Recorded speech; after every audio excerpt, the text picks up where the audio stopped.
Hey everybody, it's Glenn Davidson here, welcoming you to a first of hopefully many prediction shows for All Elite Wrestling, at least All Elite Wrestling this time. Getting ready for AEW World's End that's coming up tomorrow. And joining me is my good buddy Oofman, or as I know him as Oscar.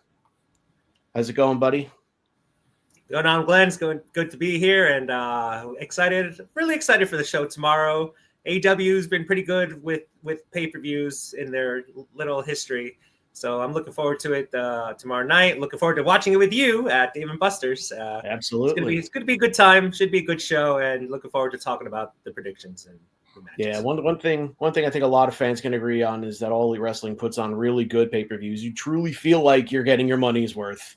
The $50 or whatever you're paying on streaming, I definitely feel like you're getting everything that you're paying for, which is really good considering most other places either air it for free or considerably cheaper. So it's nice that we're getting what we're paid for. So why don't we get the show on the road? I'm going to go through the matches here in no particular order, and right here I have first. I'm going to add it to the stage. Okay. The finals of the Continental Classic. We have on the gold side, we have Kazuchika Okada and on the blue side, I'm sorry, with Okada and Ricochet. And then I'm messing this up because they did like the winner of the gold and the runner up of the blue. Winner of the gold, yeah. Runner up the gold. So forget the colors.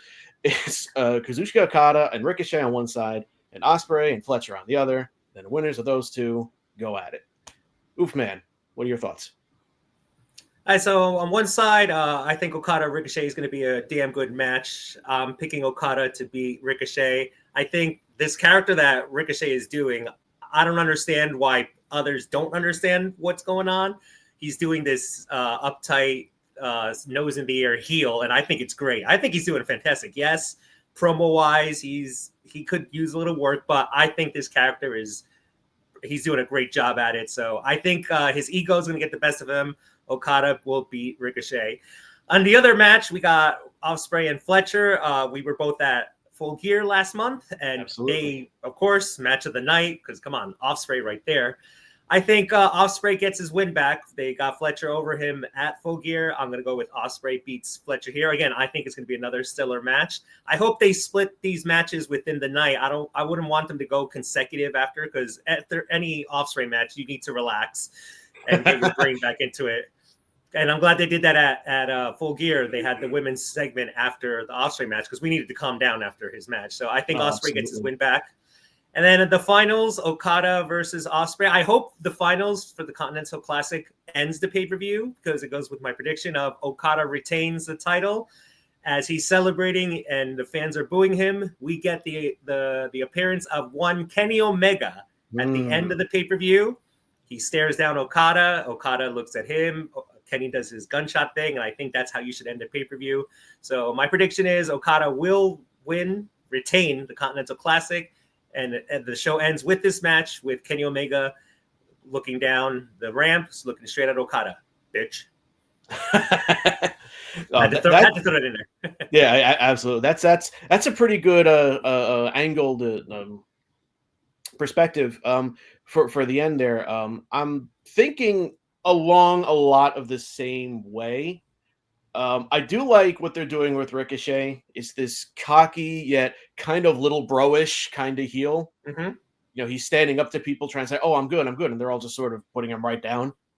And it's good because it like grates on people's nerves. But he is a really good athlete at the same time, so it's kind of like hits both parts of your brain there.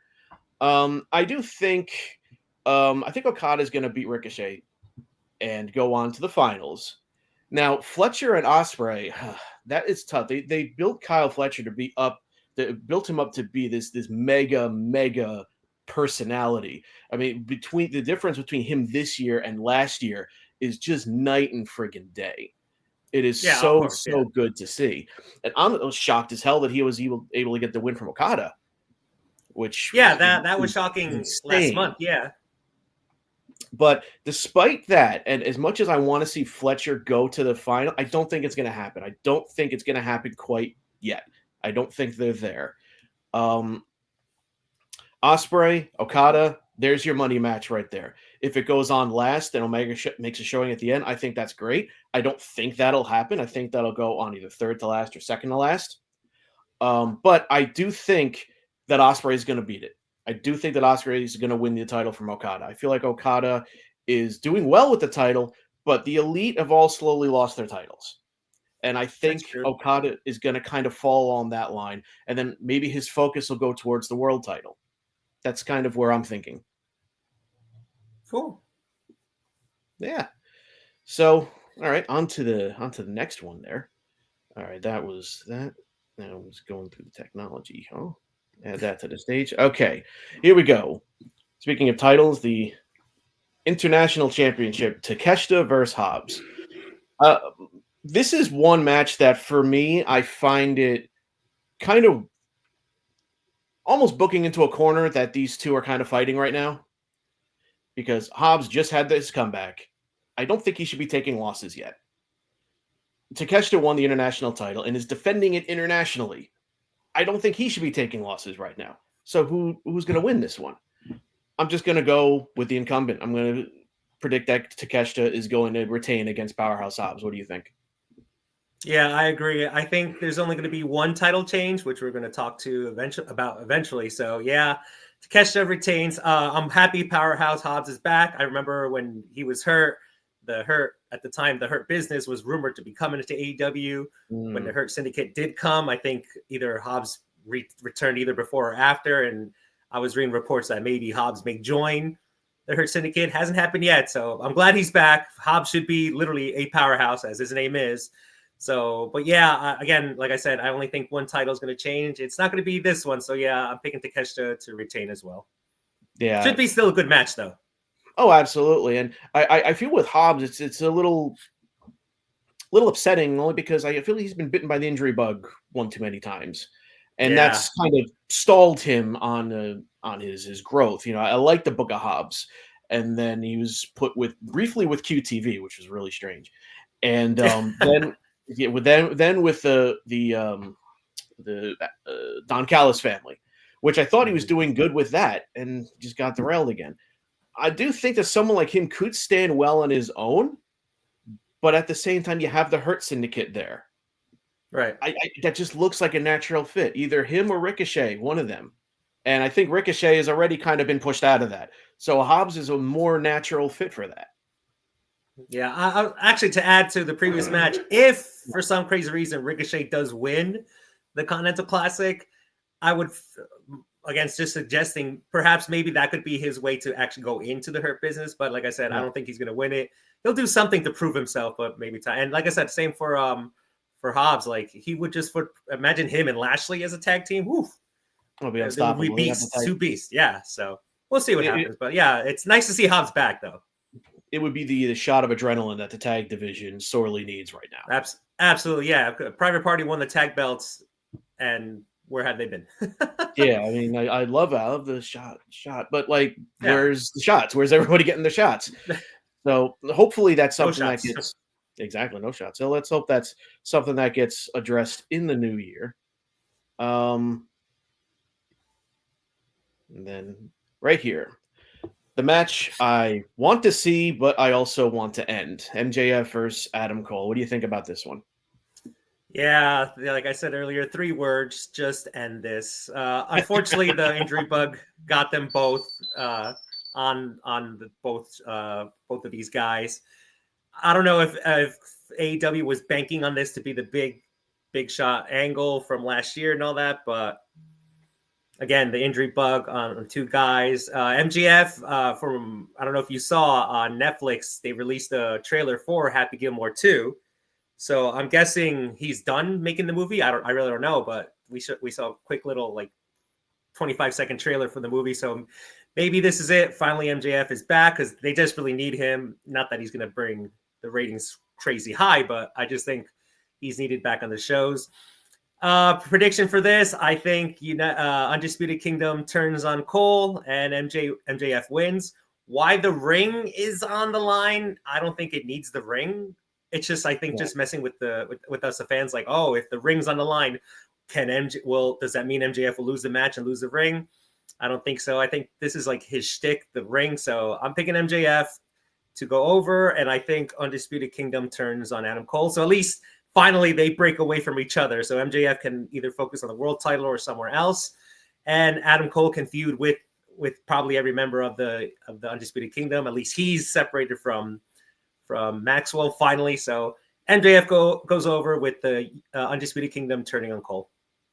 Yeah, that's basically my exact thought process as well, especially with having the two of them, like either guarding the ring or whatever it's supposed to be, having the Kingdom as a part of a small stipulation in the match. I think that's going to be a walkway to them turning on Adam Cole, and MJF is going to walk away with the win. The ring is kind of there. I mean, he's retained the ring every year it's been on the line. So maybe it's one of those things that they think is enough to swerve people. I don't think so. I think this is one of those things that Tony Khan has parked his brakes on, and MJF is going to always have this thing. I kind of hope next year they stop doing it because it's like if he wins it again, which I think is going to happen. I mean, it's almost like what's the point at that stage? I feel like the Dynamite Diamond Ring might have been like an early version. Yeah, even if they tweak it, it could be maybe AEW's own maybe Money in the Bank. Yeah. Yeah, something like that. Yeah, I was thinking the same thing where perhaps when something like in like year 3 or 4 of the ring where it's like maybe they should just do that. Like, all right, you win the diamond ring, all right, exchange it for either a world title match or any title with all the titles that AEW has. But clearly going on year 6 of the ring, I think, and nothing. Something so either, like you said, either get rid of it or tweak it. But I'm finding it pointless. The Battle Royal they've had on the show is just a reason to get guys on the TV, which I guess is cool, but yeah, so just end it. Yeah, I mean, it seems like this is just everything about this match needs to have a hard cut at the end. MJF Cole done. The injuries completely derailed this whole feud, and I can appreciate the level of trying to get something out of this, but I feel like it's fallen flat. And same with the concept of the Dynamite Diamond Ring. We have the international title. We have a continental title. Unless it's a vehicle for a title match, like you said, like the clipboard that Christian Cage is walking around with. Something like that. If it's not that, it's kind of just jewelry. So I don't know. I guess we shall see tomorrow. We shall see. We shall. And now let's go to this one. So handy to do this. There we go. So the big ass 2 right in the middle of that one is what struck me as the most significant, defiant moment of this match. Mercedes Moné and Chris Statlander. That's a good one because I don't see a reason for either of these two to be taking losses right now. Obviously, someone's got to take a loss. Unless there's some kind of squirrely shit that happens. Part of me does not see Monet walking into Wrestle Dynasty, Wrestle Kingdom without a title from AEW. I just don't see it. I think they're banking on Stat being able to take a loss and still bounce back. Maybe. Because right after what happened with Stokely, it was kind of like, forget about that. I'm just regular old Chris Statlander again. Cool, I guess. So it's still part of in a weird redemption arc, I think.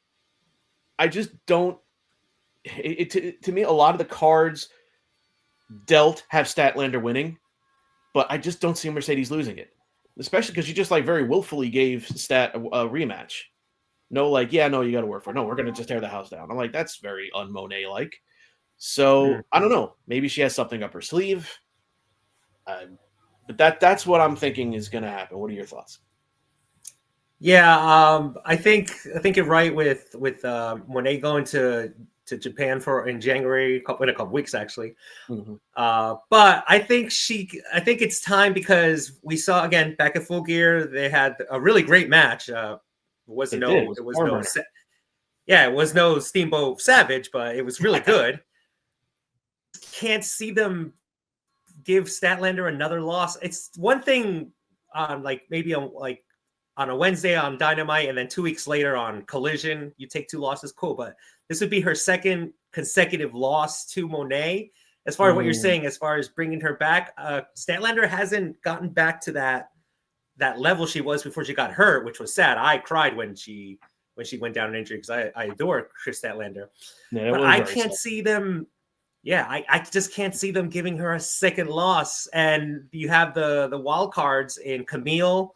She's out there somewhere, even though she quit, or she quit. Monet tried to fire her. She quit. We got Willow out there too. Will they reconcile? Because now they're both baby faces. But my official pick is I'm actually going to go against the grain and say Chris Statlander pins Mercedes and she becomes the new TBS champion. Let Mercedes go to Japan. And maybe after, again, if we're keeping it real, like Mercedes came in hot in AEW. She was the big signing in Boston. Maybe they probably are going to be like, you know what? Let's just relax on Mercedes a little bit. Maybe she stays in Japan for a while. She has their championship. And then let Chris Statlander run with the TBS title. And then let Mercedes be gone for a couple months. So when she comes back, maybe now she focuses her attention on another title that we're going to talk about, the women's title later on in the year. So I'm picking Chris Statlander beating Mercedes. Again, the wild card, the bigger wild card between the two that I said, I think is going to be Camille. Yeah. Either she comes out and looks like she's going to help Mercedes and she turns on her. So at least Mercedes has somebody to feud when she comes back from Japan. Or they do the good old, they're not going to reconcile. They're really on the same page. And then that's when you insert Willow to make it even. But I think we're going to have a new TBS champion with Chris Statlander for World's End. I mean, that is also a viable possibility as well. That's one thing about this match. For me, it's like 51-49. It's so hard for me to really wrap my head around who's going to win this. And Camille is definitely a variable. You're absolutely right. But I've also heard rumors about, and this is around the time that Camille came in, about her siding with the Renegade Twins and maybe even introducing Megan Bayne into the mix. I know I read somewhere that Megan Bayne was signed. I never really saw anything official about that, so I'm not sure where that really came from. But that just seems to float around the rumor mill every now and again. So that could be some shenanigans on Monet's side too. I don't really know. Right. But solid prediction, and I definitely think either way, no matter who wins, it's going to be a good match, perhaps on the scale of Full Gear's. But now that turns us to the Tijuana Street Fight. And I like this one because it's almost asking a question. Tijuana Street Fight. So this one, what are your thoughts?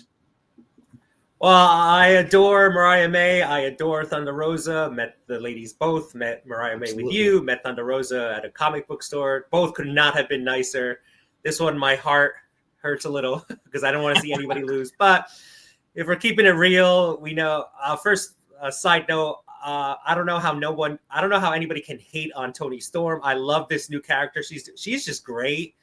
I'm so thankful she left WWE. I hope they're kicking themselves in the butt because she is just nailing this new Amnesia. So happy to be an AEW character. So I think all roads are leading to Mariah May and Toni Storm in Australia. Mm-hmm. I think it's February or something like that, or March, whatever the pay-per-view is in Australia. So unfortunately, yeah, something like that. So unfortunately, my girl Thunder Rosa is going to count the stars. She's going to get pinned or whatever. So Mariah May retains, so we can get the match, like I said, in Australia between Mariah May and Toni Storm. So as much as I adore both, it's like, Mariah is retaining here. Yeah, I kind of agree too. I love Thunder Rosa. She's very, very nice, very friendly. I met her once at a big event. She even recorded me on her, Instagram live while I was meeting her at the same time. I mean, just such a fan-friendly wrestler. She is the absolute best. And Mariah May is very, very friendly as well. But it is kind of like picking your child. Which one do you want to kill? I guess I don't know. But this one, I feel like Mariah May is walking away with it. And to touch upon what you said about Toni Storm, she is just one of those people that if you give her something, she will make the most of it. She will maximize her minutes, and she will do whatever it takes to get whatever it is over. Okay, the Outcasts and her initial run before that, and then the timeless Toni Storm gimmick is my absolute favorite women's gimmick, I'd say, of the past 15 years. She's done it so well. It's so damn funny. There's way more hits than misses. And you're right. She is a talent that I'm sure the folks over in Stamford are kicking themselves for letting walk. But also with this, rookie character, amnesiac rookie, a lot of people didn't get it at first. Like, oh, why is she wrestling on Rampage right on her return? Why is she wrestling in ROH? Duh, she's a rookie. That's what rookies do. They wrestle on the C&D shows before they go up to the big one, and that's what this thing is doing. The interview she did with RJ City, where RJ looks visibly gosh, visibly so concerned, funny. And she's just happy to be here. The old Dolph Ziggler, happy to be here gimmick, and it's just almost as timeless as the real timeless gimmick. So just anything that they put in her lap, she's able to turn into gold. And you're absolutely right. I think that Mariah and Tony are going to fight in Australia. I don't know who the winner's going to be of that one. I think that'll be an interesting one to see. That will I don't be. know if you want to saddle Tony with a 4th title reign, but rookie Tony, hey, I mean that could be the upset of the ages. Exactly, yeah. And the thing is with Tony, it's like you buy it from her. Like that interview with RJ, I was watching, going like, it's like I believe she believes what she's doing, and what they did, I forgot what it was, that backstage skate where Mark Briscoe was there. She's like, oh my gosh, hey, Mark Briscoe, happened to me. And he's just looking at her like, what? And he was so far and down the hallway, but you could basically see his facial reactions. You can see the visible confusion in just his manner. Yeah. just with his body language, and it's like hats off to Tony. She is just killing this character, and and somehow I don't know how they're going to do it. She will revert back to I read somewhere that it's actually timeless Tony acting like rookie Tony, so it's one of those double characters. And then by the time we get to Australia, her and Mariah, she'll revert back to timeless Tony, and maybe she does win, or who knows, but. Well, I guess we'll cross that bridge when we get there. But it's like Tony Storm. It's like Tony Storm playing Tony Storm playing Tony Storm. It's all these levels of double agent, meta. Yeah, and it's the thing is, it's believable. I'm buying it. Hook, line, and sinker. I freaking love to. I want to meet Tony Storm. She's on the list of must meet. Underlined, emphasized, bold. I've met her 3 times. Just saying. Yes, you have. And well, I'm sure she'll come around. Lucky. Yeah. So let's see. What have I left on here? Okay, so leaves us with this guy. The old Fatal 4-Way, which I don't know. Fatal 4-Way. Is Fatal 4-Way a WWE name? Like, can anywhere call it a Fatal 4-Way? I feel like they've slipped up a couple times. But either way, this is a 4-way match between Jon Moxley, Hangman Page, OC, and Jay White. I see no real reason why Moxley should lose this one. What do you think? Yeah, same. Just getting the guys on the pay-per-view. Again, nothing wrong with that. Again, the pacing, or not the pacing, but the order of the matches, if they put this on last with Moxley going over, you always kind of want to have a nice feeling for the fans at home and us watching on pay-per-view, to have a good, at least, feeling when the show ends. So I completely forgot about Christian Cage. Could he tease again? I don't know. So again, if you're going to end the pay-per-view with a nice ending, that's what I'm saying. Maybe it ends with the Continental Classic finals.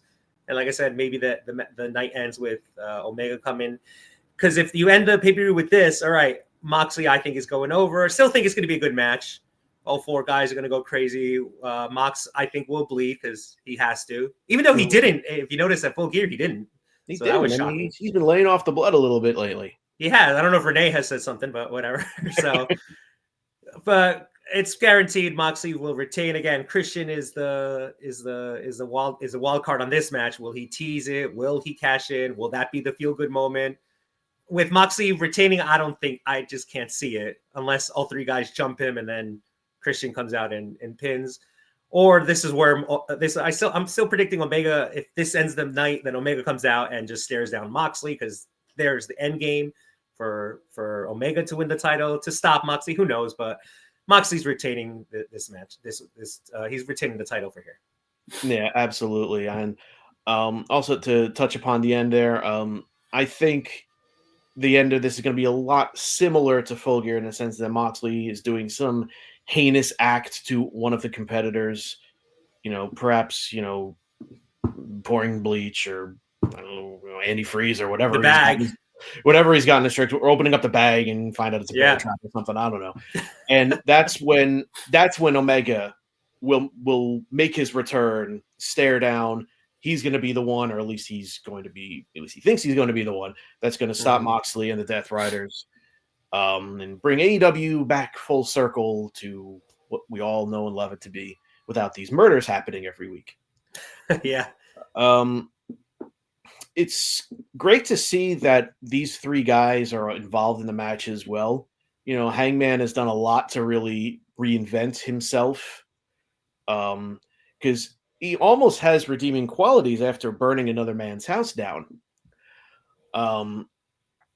But still, among the four of these guys, and put Moxley aside, the three of these guys, he's the definite wild card if we're looking at this as Death Riders versus AEW. He's the guy who's going to bungle that whole thing up. OC is trying to hold everything together, and then Jay White's like, if I hold things together, but I win the world title, cool. So I am digging this babyface Jay White character, something that I don't recall seeing for some time. I think he's nailing that as well, and it's good because I thought he had a pretty bad end of the year last year. So I think he had the injury as well. So him coming back, and not exactly reinventing himself, but sort of rejuvenating himself, I think he's done a really good job with that. At the end of the day, though, I don't see these three guys doing it. And I think Mox is going to retain. There's going to be some sort of shenanigans with Christian Cage. I don't think he's going to cash it in yet. I think there's going to be some other reason. As I feel whoever does beat Mox for it, they're going to hold it for 10 seconds because Christian Cage is going to cash in on them. I just feel like that's what's going to happen. It's going to be OC. Yeah. OC, I keep thinking it's going to be Darby at some point cashing in, and then Darby is finally saved AEW, and then now we have the era of patriarchy, which I'm looking forward to be honest. I'd absolutely love to see that. Yeah, that's just Christian going on a no pun intended on a rampage with the title. I think that actually sounds good. Finally, Moxie will be pinned, and it probably poor Darby that it should be him. We'll have that feel good moment. Then here comes Christian, and then maybe even Moxley does a move on him, nails Darby, and then here comes Christian, finally cashes in, and we go from a feel good moment to they got us. But I'll be happy if Christian wins the world title. Let him go a couple months with it, and then whatever happens with the title happens with it. But yeah, that sounds actually really good. Unfortunately, you rain on Darby's parade because it'd be cool to see him win.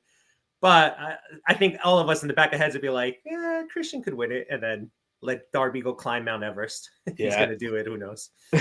I think Darby's the kind of guy who could probably go his whole career, not win the world title, and probably be perfectly okay with that.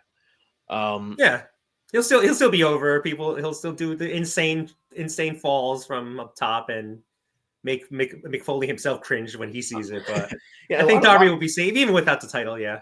A lot of fans get really concerned, I guess. Oh, he's doing all these things. He's going to be in a wheelchair by the time he's 30, and he probably will be. And Darby's perfectly fine with that. He's just that kind of person.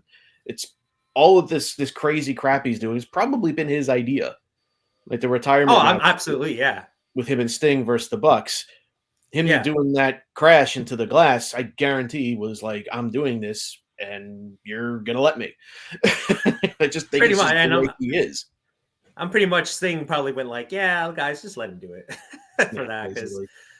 And again, if he's doing it, and as long as he's practicing or not just doing it there live, as long as they're checking it out, all right, can it be done? And it's all going to work out. No one's going to really get hurt. So be it. But again, he's doing what he wants to do, which is cool. That's fine and all that. But I think at the end of the day, we will get that moment of Darby, but then here comes Christian, and that should be a fun ride. I think Christian will just be hilarious. I think I would love if All In Texas just ended with Christian with the title. Oh, that would be cool. No, that would be cool. Yeah, I would love that. So I think after all our predictions here, I think World's End is going to prove to be a really fun event. Regardless of who wins or loses, I think we're going to be in for a good one because, as we said at the beginning, they always deliver on pay-per-view. Yeah, the pay-per-views have always been entertaining, and like I said, the road getting to the pay-per-views sometimes some dynamites are rough. They're good, they're bad, but the pay-per-views have the needle's been more on good than bad. This I guess since AEW's beginning, definitely this year their pay-per-views have been really good. I put Full Gear a little higher because we were there. I just the excitement of being there is always great. But that was a pretty good pay-per-view. We had Ospreay and Fletcher.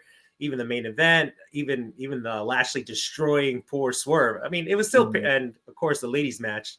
So again, like you said, like we've been saying, pay-per-views in AEW, we should get a good show from it because they've been delivering since, like I said, since the beginning. So I can't see this being a bad show or anything. We got good matches. We got Ospreay and Fletcher too as well. Not only Monet and Statlander, so that should probably all eyes are that on being the match of the night. But another match could surprise you. But yeah, it's the last one of the year, so we'll see. And those two matches plus the promise of Okada Ospreay, I mean that's in my opinion worth the price of admission alone. So yeah, they're getting spoiled in Florida on Saturday. So yeah, lucky now, them. But it is called World's End. Are we predicting an end of the world scenario of some kind? Well, we survived 24 years ago, so. We made it through Y2K. After all this, like, okay, now? Right, fine. I wasn't quite thinking a literal end of the world, but an end of the world as far as All Elite Wrestling is concerned. No, they're going to go on. AEW's got their haters, but they just got their... I just hope for 2025, they realize, like, all right, they're hitting the smaller arenas. Cool, that's fine. But I just hope they realize, like, all right, we really need to. Something has to happen. I can't tell you what it is. I don't know what it is. I'm not gonna sit here and be all like, do this. No, whatever it is that they have to do, I hope they realize that something's got to change. Like, they're doing good. They got their TV deal, but just don't sit. I don't think Tony Khan should just sit back and be like, oh, I got my TV deal, light up a stogie, and call it a win. You got to make this. You got to make them happy now. Like, all right. You got your deal. I don't want Warner Brothers Discovery to like put their backs against the wall, but I hope someone in there sends Tony an email like, all right, you got your deal now. Let's get those numbers up a little bit. And hopefully they'll return like it was, at least even if during the pandemic, the show was great. So I think it peaked in 2021. That was just greatness. The CM Punk stuff didn't help. I definitely didn't, but they got a lot of big shows, Australia. They got Texas next year. So they got to come through, I think. And I just hope every business does turn around for the greater good. I don't know. Everyone's angry like they're signing all the former WWE guys or these former names. Do it. That doesn't bother me. Just do something with them. Like, we're loving Ricochet. I wish just people would understand the character more because they're just dogging him on X and Twitter or whatever. But just watch the show and just focus on the character and see what he's doing. Like we said, Tony is killing it. I hope she continues to kill it. I think we need a break from Mercedes. I think a little Japan run would be good. Elevate the rest of the card. And again, hopefully 2025 we'll see a change in AEW, again, for the greater good. Yeah, I think we're already seeing some better changes. I mean, they did the smaller show in Hammerstein. They at the smaller venue in Texas. I don't exactly remember what it was. So I think they're going that way.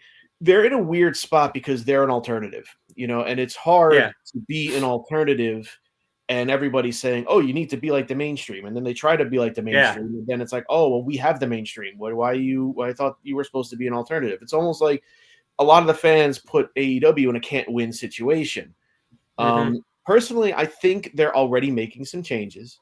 And I think they're making good changes. You're right with signing former WWE guys. I mean, the wrestling world ran unopposed for a very long time. It's very hard not to sign an ex-WWE guy, right? Or ex-WWE girl. It's very hard not to because they've all had a spin there. It's kind of like actors always have a spin on Law and Order. Well, it's kind of the same thing. So I think as long as they continue that, lean into the fact they're an alternative, lean into some of the sports-based presentation. They didn't like it for some reason. It's like, well, that's part of the presentation that they're trying to go for.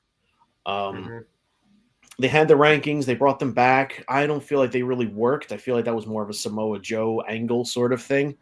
Yeah, I agree. He wanted the best people to fight against, and who else? How better can you see the best than a ranking system? So I think that's what they were doing with that situation. But I think they need to sort of weather the storm. No pun intended with Tony Storm, they hit the ground running in 19 and 20 and 21. 21 really picked up. And I think things picked up, and then they got to a point where it's like, what do we do? It's picked up so much. Now what? And I think the now what is what kind of caused some things to fall off the radar a little bit. Moxley had said something like that. It's like now they ran really fast. Now they got to walk. Now they got to slow down. They got to figure out what they're actually doing, what is happening. They signed a lot of ex-WWE guys. They signed Miro. I loved Miro, but it's not working for him. They did that with Andrade. It wasn't working. Cody had to walk. All right. CM Punk, I'm not even going to get into that situation happened. We all know that. Yeah, we all know what happened there. So, the thing what you said, I think they were the alternative because, like you said, the Fed, although 2018 was god awful. I think that before AEW debuted, that was just horrible. The year ended with the McMahons coming out. You're in charge. Okay, whatever. Enter AEW and enter AEW 2019. They were clearly the alternative. They were the other guys, like you said, back in 2001. WCW, ECW left. All right, we went almost 20 years of just the E dominating the wrestling scene here, especially here in America. Now AEW entered in 2019. They were the alternative. All right, WWE guys, but like you said, expected. But I think with the whole, if I'm keeping it honest, the whole Vince leaving, WWE became their own alternative. Like this is another new version. The Bloodline. They somehow got into a new universe. Yeah, same name, same company, but a new version of it. It's like, okay, and then so that, and of course, and I still, not that I blame him entirely, but the whole CM Punk AEW drama did not help. They both almost happened at the same time, and again, not business is great for WWE. Hunter's doing a pretty good job, but it's a new vision. Finally, it's not Vince McMahon's vision; it's Triple H and his team now. Even if it's the same writers and all that stuff, but like I said, WWE has become their own alternative, and now all the eyes are there. They're killing it in ticket sales, arenas, and all that. Good for them and all that. So now, like you said, AEW is in an interesting spot where there's like, all right, what is now their new identity? Can they become the alternative again? Or should they just run with what they got? And then, like I said, get more better characters. Should Tony Khan hire a writing team? Because word is it's just him. But you look at Tony Storm, that's a shine. That's a shyness. That's a sunlight right there. Like, look, if you pay attention to her character, like I said, I think she's killing it with that character.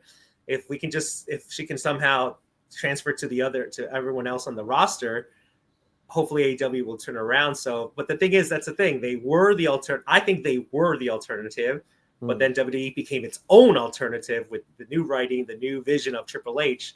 So now Tony's in an interesting spot. But I just hope in 2025 things. I'm not saying like come February the ratings will be back to 1 million, but I just hope they slowly and surely build the audience back where it could go back to how it was in, like you said, in 2021, I think was the best, where WWE was hot as well. And so was AEW, where both companies like bring it back to, we grew up in the Attitude Era, the flipping of the channels. Like everybody was talking WWF, WCW. Hopefully we go back to everybody talks WWE, AEW, because in the end, the wrestlers win. I don't know why people want to see AEW die. Like why? We went through that for almost 20 years. I don't want to go through that for another 20. Those who forget their history are doomed to repeat it. Exactly. Just like you said, well, we were, in high school, flipping back and forth between WWF and WCW and DX, NWO, all that. That was half the fun of being a fan. Just knowing that there's more than one company and this guy's jumping to this Fed and this girl's jumping here. And they're trying something and they got their own version of it, blah, blah, blah, blah, blah.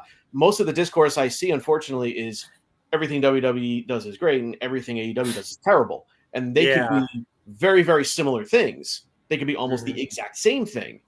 And it's still, in fans' eyes, WWE is always going to be ahead. which is which is fine. Yeah, Which it's is- frustrating and it's still fine, but Yeah, AEW can't copy 100% WWE. Let them be their own thing. But fans also have to understand, like, yeah, there are going to be ex WWE guys jumping to AEW because their contracts run out or they want to leave. Everybody paints the WWE as the almighty mega. You have to be here, or if you don't exist thing. It's like there's life out of WWE, and like you said, we grew up. I think we were spoiled, Glenn, when high school.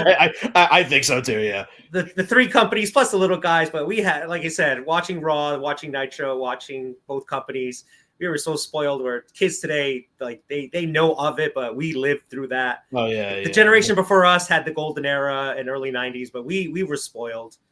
I remember going to school talking about both companies, buying shirts for both companies, and I'm glad when AEW came, it kind of returned to that. I have my stash of WWE shirts, but then I bought AEW shirts. It was cool. Like, oh, there are two companies now, so hopefully it'll stay like that. Again, AEW gets their fire back, and just realize that I don't want them to die.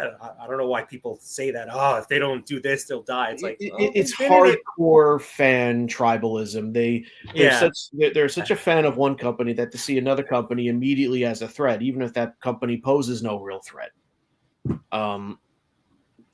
But yeah, I mean these young whippersnappers nowadays, they've heard about the Attitude Era, but we lived it. You know, we lived through the Monday Night Wars. We know what that was. That kind of thing. Yeah, we were there, man, and that could be, replicated on, now we have Netflix for Raw and Max for AEW programming. That kind of thing can be replicated. That excitement, that happiness, that I'm just a fan of the product of pro wrestling overall. Doesn't matter where it comes from. Admittedly, I don't watch much WWE anymore, but I did go to WrestleMania It was great. I agree. Yeah, I do like that there are still both companies. Well, Coke needs Pepsi. Okay, one needs the other. If one ends, I mean, wrestlers are out of work. Producers, scriptwriters, staff members, trainers are out of work.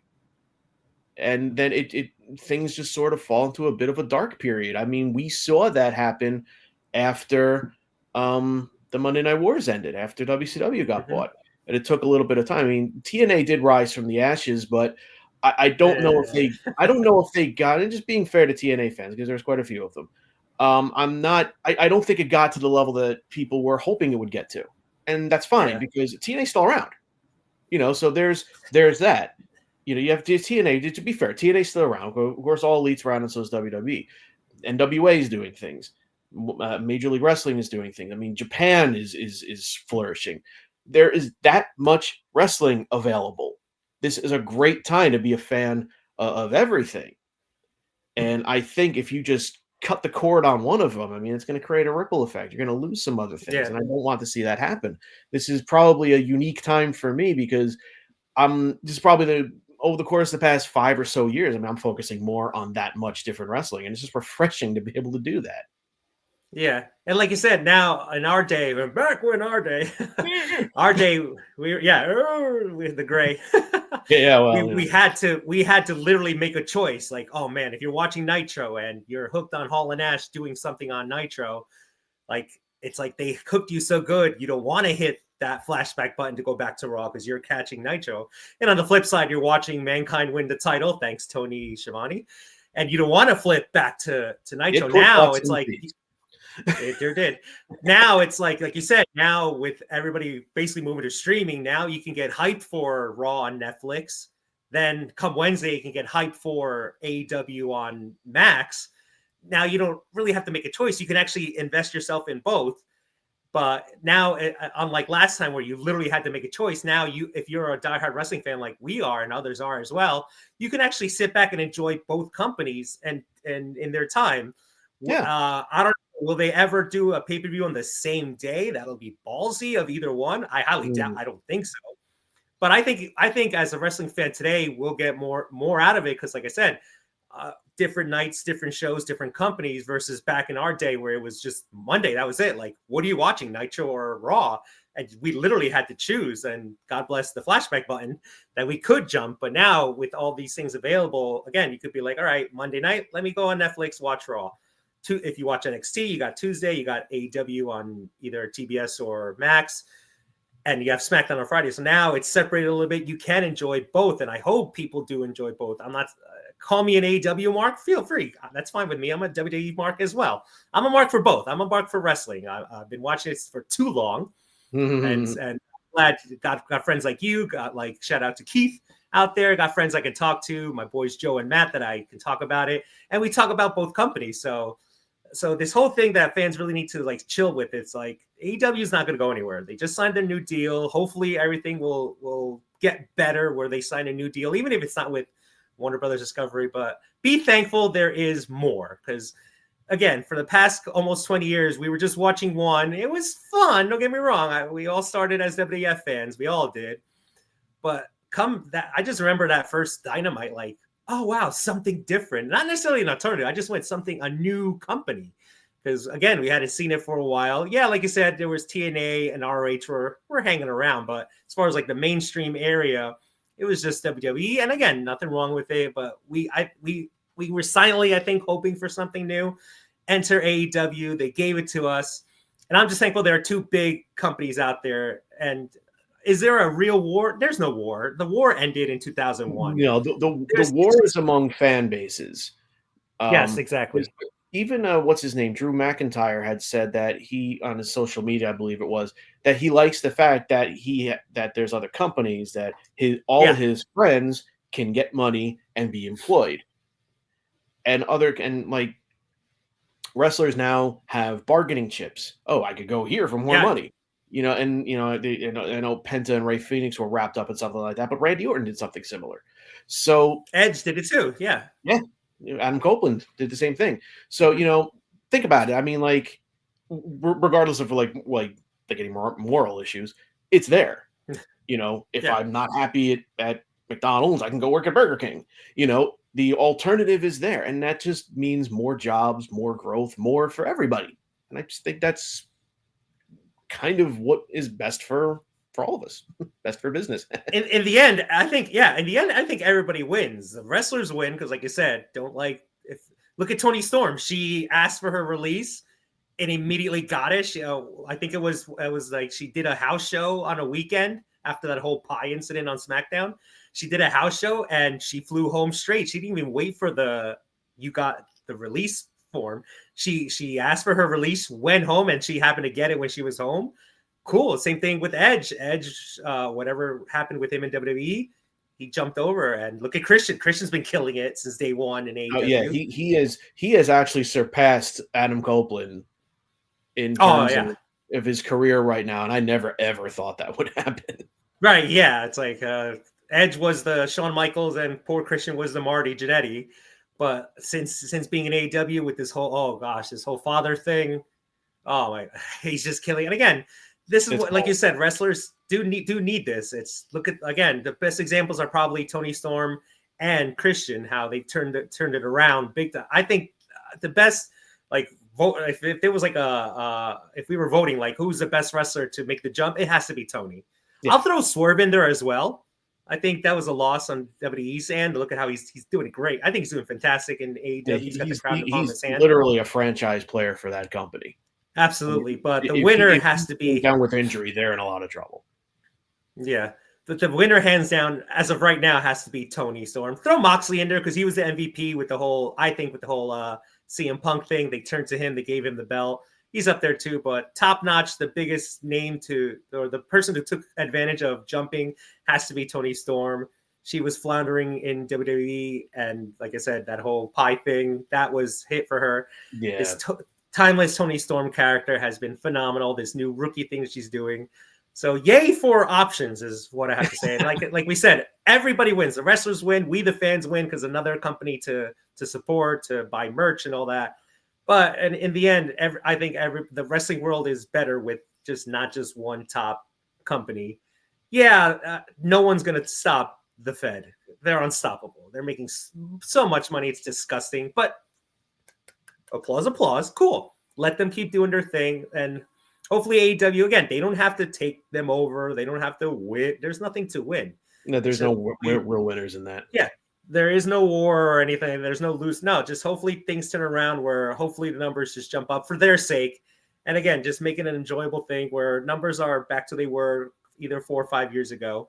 And again, we the fans hopefully are the ones getting spoiled. Not only do we win, we get spoiled. We have, if WWE continues with their business, what they're doing with their storylines, if AEW turns around to make the storylines even better, I think in the end, we get spoiled. Like, look, we have two big major companies not battling each other, but two companies getting our attention, and us, the fans, invest in both, then I think everybody wins.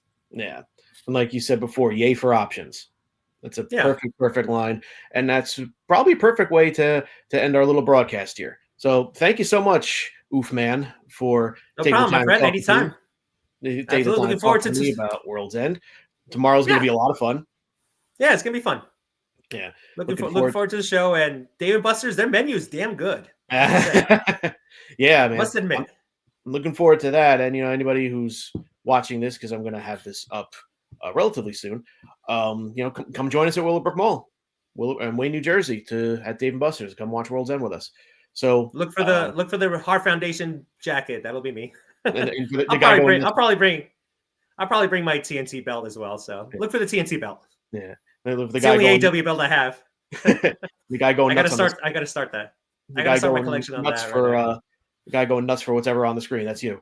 Yeah. the one crying during Mariah May and Thunder Rosa. That'll be me as well. Because again, I love both of them. I will make sure to bring sweethearts. Please do. All right, Oofman. Thank you so much, and everybody. No problem, Glenn. Hope you liked our predictions, and we will see you for the next show.